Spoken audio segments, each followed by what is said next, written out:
Prajurit artileri dari Brigade Senapan Bermotor ke-72 dari Tentara AK ketiga Kelompok Pasukan Selatan membongkar benteng pertahanan Brigade Senapan Bermotor ke-28 Angkatan Bersenjata Ukraina di tepi barat kanal, tepatnya di selatan Artemovsk. Rekamannya ramai beredar di media sosial Telegram pada Senin 23 September 2024. Dalam rekaman tersebut dapat dilihat bagaimana pasukan Rusia bekerja dengan sangat keras dalam menggempur habis parit-parit Ukraina.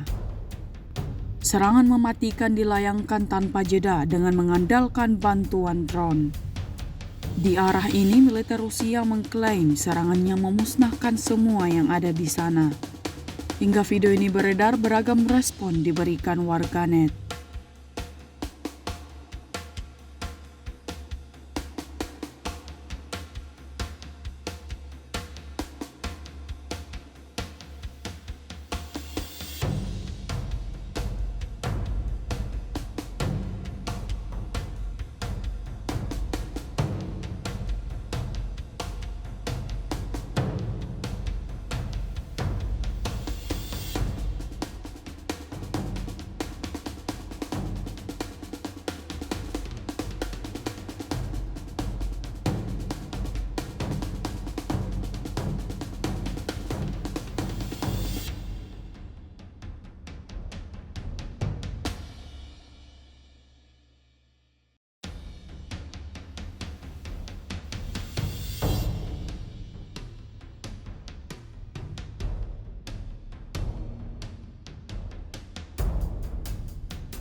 Download Tribun X sekarang, menghadirkan lokal menjadi Indonesia.